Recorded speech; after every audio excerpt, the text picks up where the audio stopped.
नमस्कार मित्रों, मैं शिवम चतुर्वेदी आपके अपने YouTube चैनल वंदे संस्कृत मातरम पे पुनः हार्दिक स्वागत करता हूँ।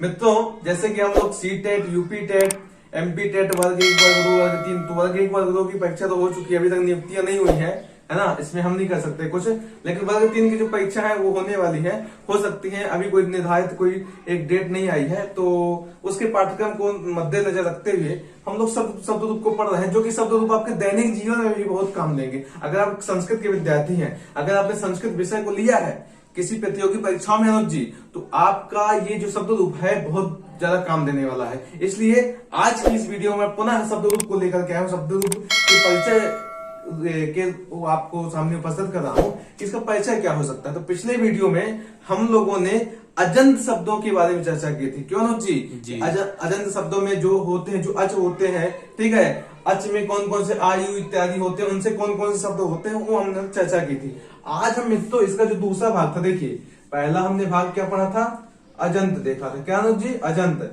और दूसरा देखा था हमने क्या, हलंत। कौन सा?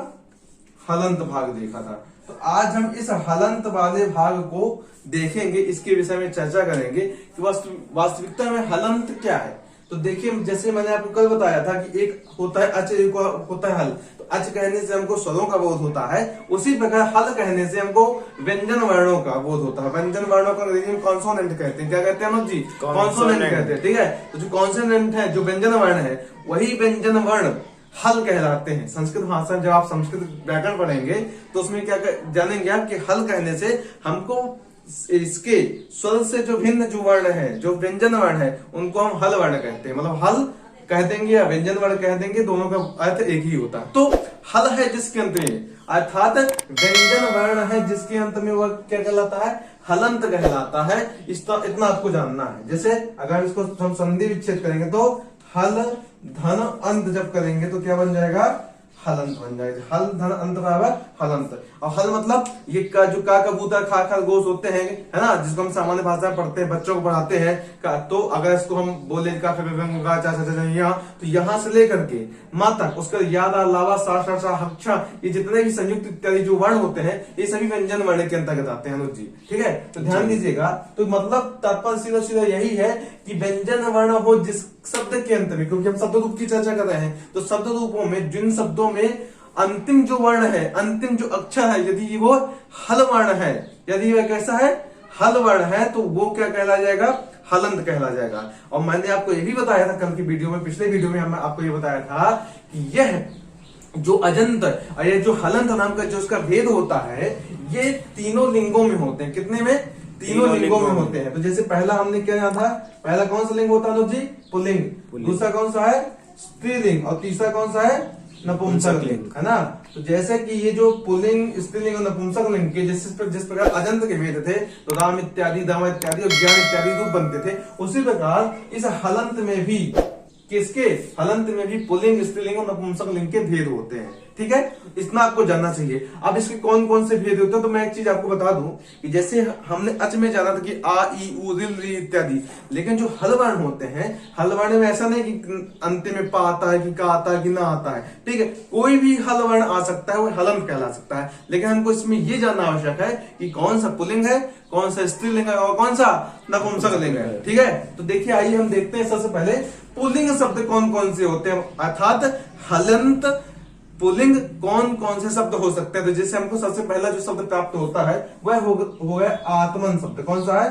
आत्मन शब्द, ठीक है अनुज जी। कौन सा है? आत्मन। आत्मन। अब देखिए, जो आत्मन यहाँ पे लिखा हुआ है, तो यहाँ पे अंतिम में क्या लिया हुआ है? ना लिखा हुआ है। और जो ना होता है, वो ना तो स्वर वर्णों में आता नहीं है। आता है क्या? हो हमने मान लीजिए यहाँ पे लिख दिया, क्या लिख दिया हमने? ये स्वरों को लिख दिया, आ, ई, उ, री, है ना, ली, ए, ओ, आई और औ। तो ये जो वर्ण है, ये जितने जो आ, ई, उ से लेकर के जो औ तक है, ये सभी स्वर वर्ण है। और ये जो ना है, ये किसमें? ये ना व्यंजन वर्ण में आता है। मतलब ये जो है ना है अंत में जिसके, मतलब ना किसमें है? हल आता है। हल मतलब व्यंजन वर्ण है। तो व्यंजन वर्ण है किसके? इस आत्मन शब्द के अंत में। मतलब ये जो आत्मन शब्द है, ये कैसा कहला गया? ये हलंत कहला गया, क्योंकि हल वर्ण अंतिम में है। और दूसरी बात, ये जो आत्मन है, ये कैसा है? पुल्लिंगवाची शब्द है। ये कैसा अनुज जी? पुल्लिंगवाची शब्द है। मतलब ये जो आत्मन शब्द है ये कैसा है, हलंत है, ठीक है। और कैसा है, यह नकारांत है। कैसा है, नकारांत है, ठीक है। नकारांत मतलब नकार ना हो जिसके अंत में वही नकारांत है। अगर यहाँ ना होता मा होता, ना की जगह में क्या होता, मा होता, तो ये क्या हो जाता, मकारांत हो जाता। क्या हो जाता, मकारांत। अब यहाँ पे मान लीजिए आत्मन में अगर मा ना होता, सिर्फ ता होता, क्या होता, ता होता, तो क्या हो जाता, तकारांत हो जाता। क्या हो जाता, तकारांत हो जाता। तो ये नकारांत, मकारांत, तकारांत मतलब जिसके अंत में जो होगा वही कहलाएगा, ठीक है। अब देखिए लेकिन वास्तविकता में क्या है इसके यहाँ पे ना है, तो इसलिए क्या है, नकारांत है। कौन सा, आत्मन शब्द कैसा है, नकारांत है, और पुल्लिंग है, और कैसा है, हलंत पुल्लिंग है, ठीक है। ये ध्यान दीजिएगा। अब देखिए इसके जैसे और कौन से शब्द हो सकते हैं, तो जैसे मैं आपको बता दूं, एक भवत शब्द होता है। कौन सा होता है, भवत शब्द। तो जो भवत शब्द है, भवत शब्द कैसा है, ये तीनों लिंगों में चलता है, ठीक है। इसके बारे में आपको बताऊंगा। और भवत शब्द है, फिर दूसरा है कौन सा, अस्मत् शब्द। कौन सा है, अस्मत् शब्द, ठीक है, अस्मत् शब्द। अब देखिए इसमें जो दा है, अब दा अंतिम में है, दा कैसा है, व्यंजन वर्ण का है, तो दा व्यंजन वर्ण का है, तो जैसे दकारांत हो जाएगा। कैसा हो जाएगा, दकारांत होगा। दकारांत मतलब दा हो जिसके अंत में वही दकारांत है, ठीक है। दा हो जिसके अंत में वही दकारांत है, ना हो जिसके अंत में वही नकारांत है। उसी प्रकार जैसे अस्मत् शब्द हो गया, आत्मन शब्द हो गया, भवत शब्द हो गया। एक और शब्द बता दूं आपको, युष्मत् शब्द। आप लोग जानते होंगे, जो संस्कृत के विद्यार्थी अस्मत् युष्मत् शब्द को जरूर जानते होंगे, ठीक है। अस्मत् शब्द युष्मत् शब्द को जरूर जानते होंगे। तो जो ये अस्मत् शब्द है, ठीक है, कौन से, ये जो अस्मत् शब्द है, ये जो युष्मत् शब्द है, ये जो भवत शब्द है, ये जो आत्मन शब्द है, ये कैसे है, ये हलंत के और कैसे है, पुल्लिंगवाची है। थोड़ा इसको मैं मिटा देता हूं, ठीक है। और अब हम देखेंगे अपने आगे वाले भाग को, ठीक है। जैसे कि हलंत हम लोग पढ़ रहे हैं, ठीक है। तो हमने हलंत के किसको देखा, हमने हलंत के पुल्लिंग को देखा। अब हम आएंगे स्त्रीलिंग में। किसमें आएंगे अनुज जी, स्त्रीलिंग में। तो देखिए मैं आपको बता दूं, हलंत में हल है जिसके अंत में वही है हलंत, और अच है जिसके अंत में वही है अजंत, ठीक है। तो अच से मतलब स्वर का, और हल से मतलब व्यंजन वर्णों का हमको बोध करना है। अब देखिए आ गई पुल्लिंग की, हमने चर्चा कर ली। अब हम आ गए किसकी ओर, और स्त्री की ओर आ गए। मतलब किसी लड़की की, किसी महिला के पीछे न भागना है, हम इस स्त्रीलिंग की बात कर रहे हैं, हम क्योंकि हम सब की बात कर रहे हैं, इस स्त्रीलिंग की बात कर रहे हैं, ठीक है। हम किसी महिला के पीछे नहीं जाना है जी, ठीक है। ये तो मार भी पड़ेगी आपको। तो स्त्रीलिंग की बात कर रहे हैं। तो अब देखिए हलंत स्त्रीलिंग की बात कर रहे हैं। तो जैसे कि हमारे यहाँ एक शब्द है, कौन सा है, वाच शब्द है। कौन सा है, वाच शब्द है। कौन सा शब्द है, वाच शब्द है। एक शब्द और है, अप शब्द है। कौन सा है, अप शब्द है। अब देखिए यह अप में प हलंत है, वाच में च हलंत है, तो ये चकारांत हो गया। कौन सा, देखिए ये जो वाच में जो है ये चकारांत होगा, क्यों, चाहे इसके अंतिम में है, और ये दिया हुआ अप में प हलंत है, ठीक है। तो ये कैसा हो जाएगा, पकारांत हो जाएगा। लेकिन हमको सिर्फ ये देखना है कि ये पुल्लिंग है, स्त्रीलिंग है कि नपुंसकलिंग है। अप का मतलब होता है जल। अप से हम क्या तात्पर्य होता है, अप का अप कहते हैं जल को, और वाच कहते हैं वाणी को। किसको कहते हैं, वाणी को, ठीक है। वाच मतलब वाणी, वाक वाचो वाचा, ठीक है। कौन सा, वाच शब्द है। अब देखिए जुच्चा शब्द है, जुच्चा लिखा हुआ है, ठीक है।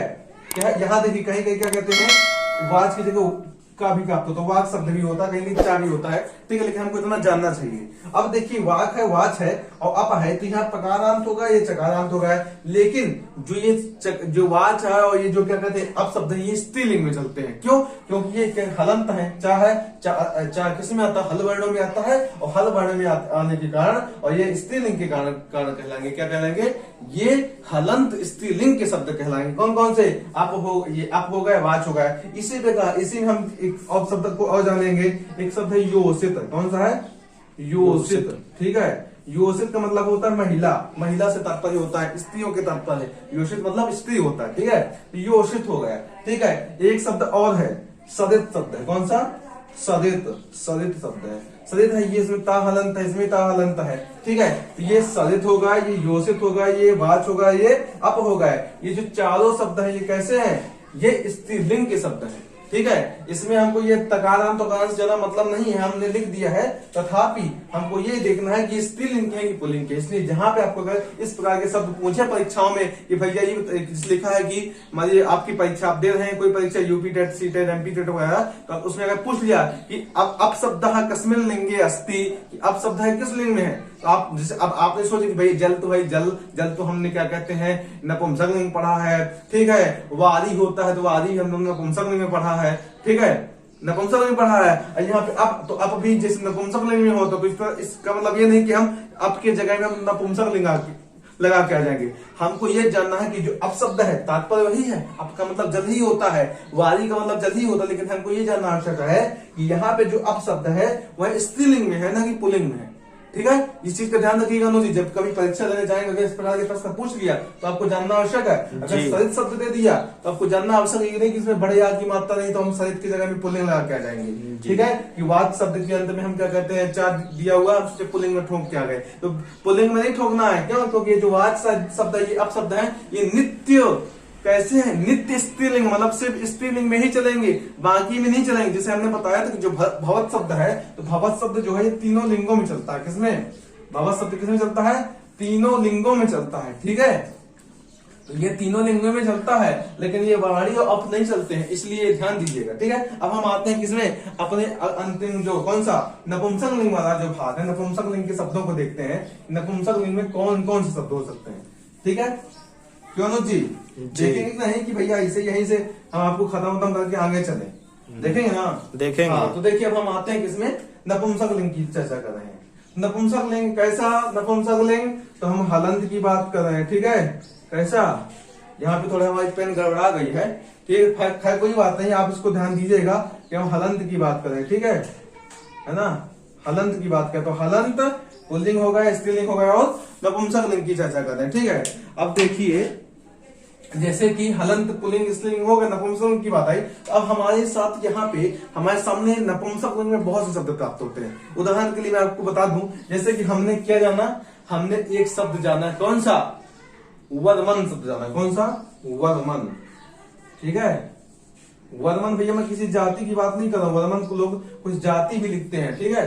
तो मैं किसी जाति की बात नहीं कर रहा हूं। एक शब्द है सरमन भी शब्द है, कौन सा है, सरमन। मैं राम नरेश सरमन जो वेस्ट इंडीज के खिलाड़ी है उसकी बात नहीं कर रहा हूँ, राम नरेश सरमन की, ये सरमन शब्द है हमारे यहाँ, ये सरमन और वर्मन की बात कर रहा हूँ, मैं किसी का नाम नहीं ले रहा हूँ, ठीक है। तो जो सरमन शब्द है, जो वर्मन शब्द है, ये कैसे है, ये दोनों कैसे हैं, नपुंसक लिंगवाची हैं, और कैसे नकारांत है, कैसे है, ये नकारांत है और नपुंसक लिंग है।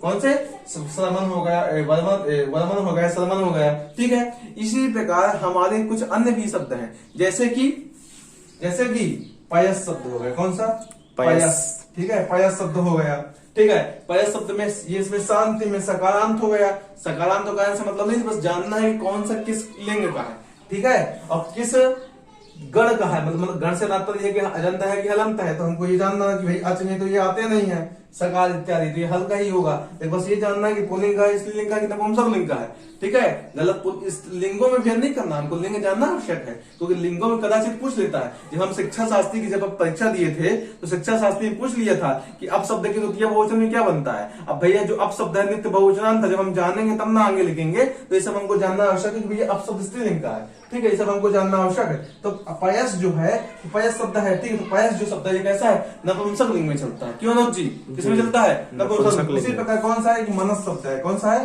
मनस, ठीक है, कौन सा है, मनस हो गया, वर्मन हो गया, सरमन हो गया, पयस हो गया, ठीक है। और है जिसे हम बता दें आपको, यशस शब्द हो गया, कौन सा, यशस। तो ये जो शब्द हैं ये सभी किसमें चलते हैं, ये सभी नपुंसक लिंग में चलते हैं, किसमें चलते हैं, नपुंसक लिंग में चलते हैं। तो मैंने आज आपको इसका शब्द का परिचय करवा दिया, और आज की वीडियो में आपसे यहीं पे विदा लेता हूं। अगले वीडियो में मैं आपको पुनः अलग अलग शब्दों के विषय में, उनको याद करने के ट्रिक के बारे में आपको बताऊंगा, जो कि आपको बहुत ही आसानी होगी आपको सीखने में। आप लोग को ऐसा लगेगा कि भैया इससे पहले हम क्यों नहीं इसको जाने, अगर हम जान जाते तो हमको सभी शब्द याद हो जाते। तो मैं ऐसी ट्रिक लेकर के आपके पास आऊंगा कि जिससे आपको अधिक से अधिक शब्द रूपों का ज्ञान हो जाए। और मित्रों आज मैं आपसे यही विदा लेता हूँ, अगले वीडियो में पुनः आपके सामने मैं उपस्थित होऊंगा। तब तक के लिए मित्रों, वंदे संस्कृत मातरम।